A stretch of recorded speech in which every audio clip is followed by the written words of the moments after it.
Hey folks, welcome to Set Apart Homestead. This is Travis here at the Prepared Homestead. Want to show you one of the little gold mines here on this property. And I know that the title of this video, might be considered clickbait, but it's not, because those of you that homestead, garden, anything like that, you'll recognize that this is a gold mine, and especially here in the Ozarks, because while the Ozarks is a wonderful, wonderful place to live and live naturally and off-grid and self-sufficient, probably one of the drawbacks, or something that you have to work around, is a lot of times the soil is really rocky. While it can be good soil, it's filled with lots of rocks. And thankfully, here on this property, we have been blessed with some really, really amazing soil. I can only think of one or two other times in the Ozarks that I've seen soil like this. And mostly it's because this is bottomland. There's hills around us, but this is a lower area. And so that affects it a lot. But I want to show you, I got my boy out here turning this spot under. This is going to be some herbs. And so let me walk backwards over here and try not to trip over myself, and I'll show you what I'm talking about. And let's see here. All right. See this? Good stuff right here. There is hardly any rock in this. I think in this little spot here that he's been doing, and he's just doing it by hand with the shovel. We're not talking using a tiller or anything like that. He's just doing it by hand with the shovel. And I think in that spot right there, he's pulled out maybe 2 or 3 rocks, really not very many. And he's digging that down pretty much as deep as he can get that shovel each time, and flipping it over, and then taking the hoe and kind of breaking each, the big clots up. So this is something really important when you are looking to buy land. If it is at all possible, try to check the soil. That's really important, to have good soil, because, well, that's kind of what's needed to grow food, right? And now, if you don't have the best soil, if you have a lot of rocks, it doesn't mean you can't grow in it. It just means that you're going to have to put a little work into it to get better soil, either amending the soil or building raised beds, something like that. But thankfully, we have been blessed with just amazing, deep, black, soil that has very little rock in it, lots of earthworms, just a lot of indication that it's super good soil, and it is.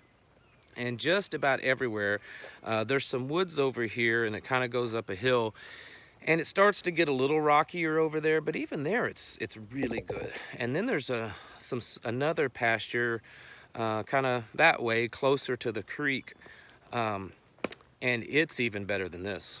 I mean, it's the blackest, loamiest soil I've ever seen in the Ozarks.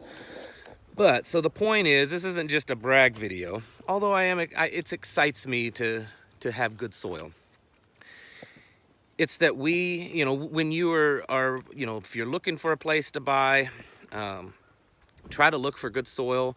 If you already have your place purchased, you can still, you're gonna have to work on it. You're gonna work on it to get soil like that, if you don't have it already.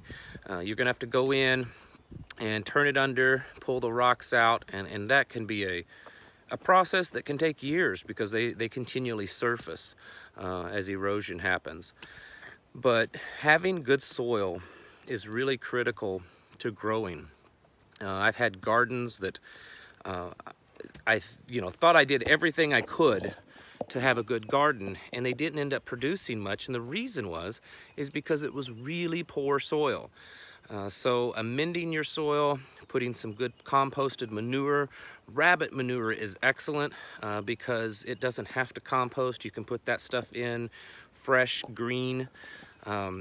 It's not too hot. Other manures, chicken, sheep, goats, cattle, you have to let that compost down for, you know, 9 months, 12 months, because it's too green when it's fresh. It'll burn your plants. But that kind of stuff is really good.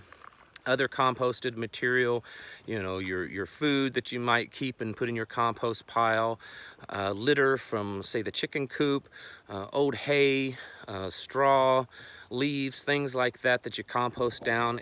You want to add that to the soil, obviously, to get it to where it's better. And if you keep doing that every year, the more you work on it, after about 2 or 3 years, you can start doing less and less tilling and more of just composting it and letting the soil naturally loosen itself because of the compost. Worms will get in there. They'll really enjoy it because it's good, rich soil full of all kinds of food for them to eat, you know, the manure and the compost. And so they themselves will help keep it broken up. And eventually you can get to a place that when you go to plant your food every year, you can just walk out there and almost with your hand just pull the soil back and put your plants in, because the soil is so composted and loose. Because it's actually not really good to till your soil all the time, because each time you're flipping that soil up, and there's microorganisms and good bacteria and stuff that grows in that soil. And when you flip it upside down and then the sun hits it, it kills them. So it's actually really good to not till your soil a lot. But, you know, usually the first time or two. In this spot here, this is new. So obviously we're breaking it up because it's a new spot. But hopefully in a couple of years, this spot here, we will not have to be turning it under like that. That it's going to be such good composted soil that we can just go out and, you know, with a little spade or even our bare hands and put the plant in.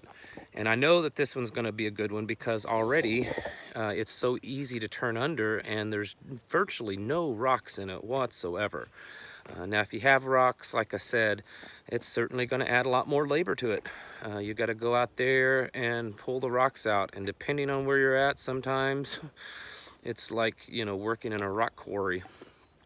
But I just wanted to show you how easy this is. I mean, you can see that I think he's dealing with some roots right there, but he can get that shovel deep down in that. And other than the roots, you know, probably from these trees, as you can see, there's a cedar tree right here that he's probably dealing with some roots. But the soil itself is just, it's amazing. And so that's really critical. If you're looking to buy, if at all possible, try to find a place that's got some good soil, because man, that there's you know, not too many other things that's more important when it comes to gardening is the soil. Of course, water, sun, those types of things, but man, you've got to have some good soil. So try to do that if at all possible when you're looking. And even if you've already purchased, like I said, you really need to work on making good dirt. All right, thank you all for watching, and I'll catch you in the next video.